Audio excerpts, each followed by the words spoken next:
inserting alcohol-laced tampons because, and this is fabulous, there's no calories. You get drunk without the calories. Oh, okay. I don't want to know what your kids are going to come out looking like, but that's not good. They are throwing up after having several drinks so that they can drink more. Not, if I feel like I have to throw up, maybe that's a sign I should stop drinking. No, throw up, drink more. So having these conversations with your kids. The other issue is marijuana. Marijuana is legal in a couple of states, so our kids get in their minds that this is a fine drug. It's safe, it's legal. It can't hurt you. The THC in marijuana, when we were, the potency, was about 6 to 9. It is 47 to 50 now.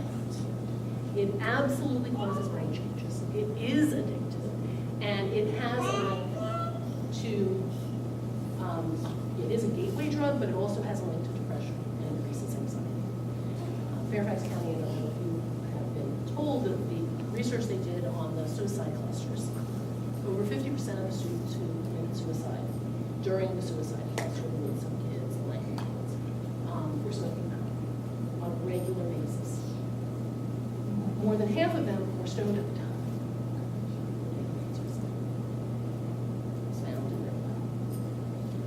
So I want you to communicate this. I appreciate that some parents want to be the cool parents and say, we know you're going to do it. I want you to be the really uncool parents who says, our expectation, we are spending this much money for you to get an education. And we do not approve of this. You are not 21. This is not legal. There are ramifications. I know you'll see them and think that everybody's doing it, but they're not. If you want to be the cool parent, then I'm going to suggest you talk about sober sisters or sober brothers, about where and when, about recognizing that you're not among friends when you walk into a fraternity house. That, when you go somewhere to do something, you are no longer in your safety zone. What is the safety zone, and where you need to be if you're going to experiment. Again, we don't approve of that. But if you're that parent, and statistically that parent is more likely to have an addict as an adult. But I give that advice so that at least your child can see. What to do if you're stressed? Yes, sorry. Could you just speak up a little bit more? We have a little band behind I'm us. sorry. There are seats down in front. I know, but I've got a little one that are off back here. You want me to stand on the chair? Oh, no, that wouldn't be good. There are approximately 1,825 deaths in college, age 18 between 18 and 25, from alcohol-related unintentional injuries. So these are not individuals who actually die because of alcohol intoxication. These are injuries that happen because I'm drunk. So walking across the street without looking both ways. I'm impaling myself on something. When I was in college, our university had a maze, Flowers for Algernon. They recreated the maze in the 60s and 50s. It was used for drug testing.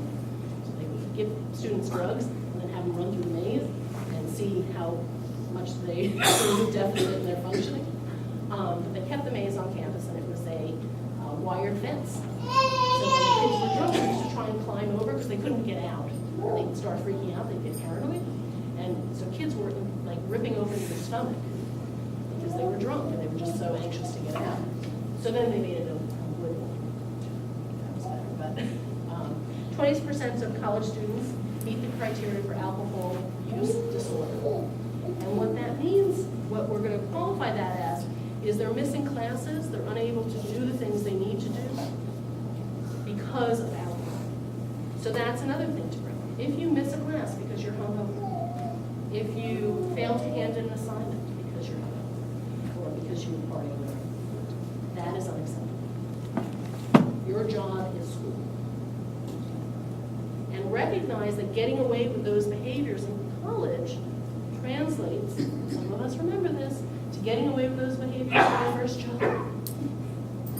And then it sets a pattern. And no, not every single one will become an alcoholic, but many will. So I'll do a little teeny piece of parents as role models. The The Super Bowl is coming this weekend. Yay! How many of you are having parties where you're serving alcohol? Where parents are going to come and show up at your house and you're going to get them drunk and then you're going to send them off, bye, have fun. Your kids are watching. Practice what you preach.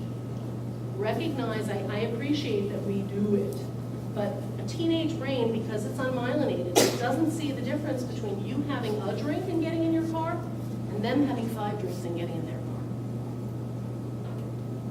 They don't. They think you're a hypocrite. And they're going to show you how hypocritical you are because you can do what you do. So think about your behaviors, especially now before they launch, and have conversations with them about it. Even if you recognize, oh yeah, that's me, I've done that. Being able to say to them, you know what, I know that I've done this. And I want you to know that I recognize it now. Perhaps it wasn't the best going on for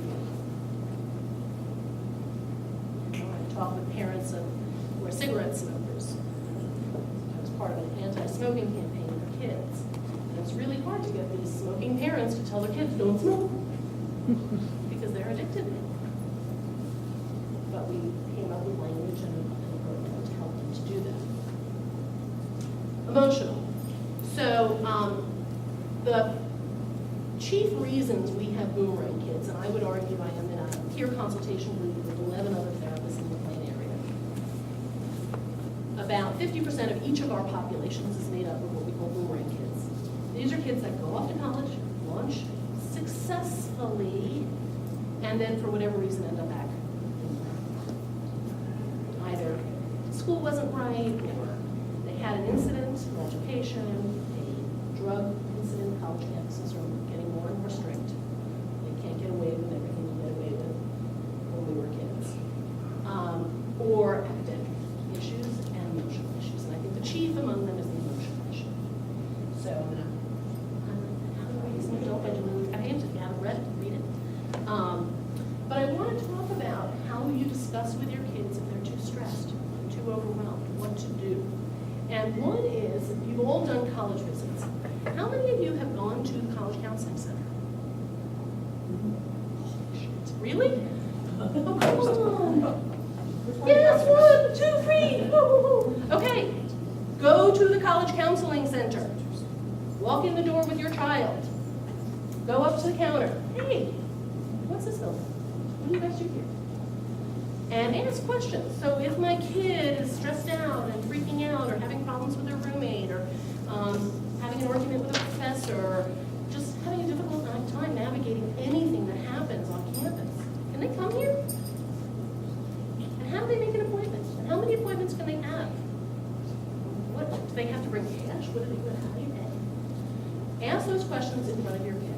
Or find all that information out and they'll kill you if you drag them in. And again, I think your job is still to embarrass them. So I'm going to kind of push for you to do it.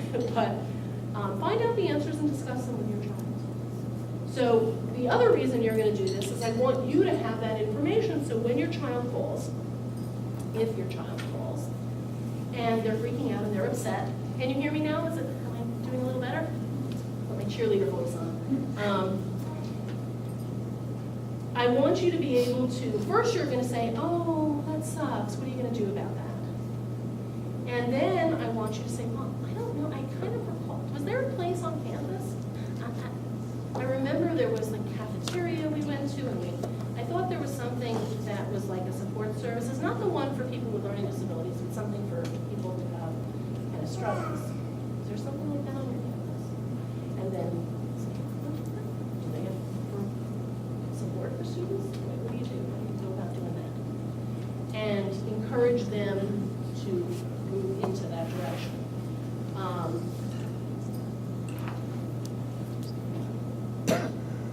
So where to go?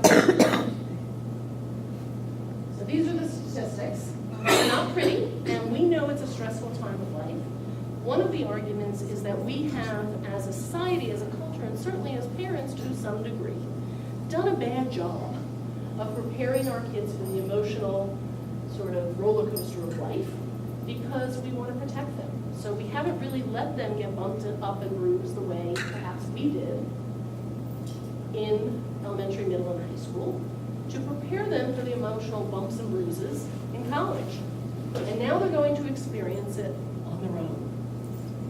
And themselves, how do I go about doing that is part of the challenge.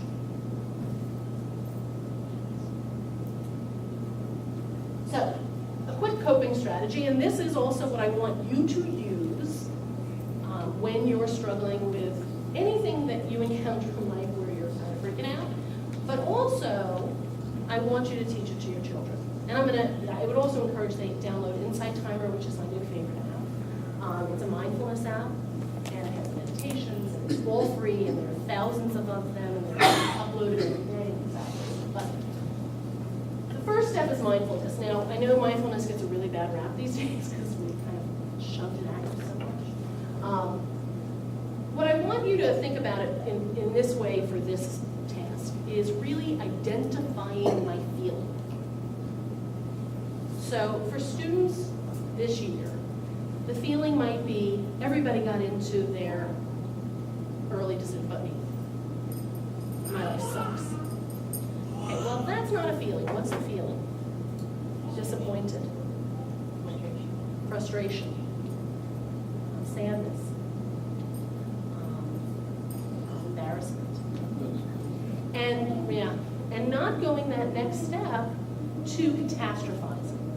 So the catastrophe is that therefore I'll never get into college, and I'll never get a job, and I'll never have a life, and nobody will ever want to marry me, and I'll never have kids.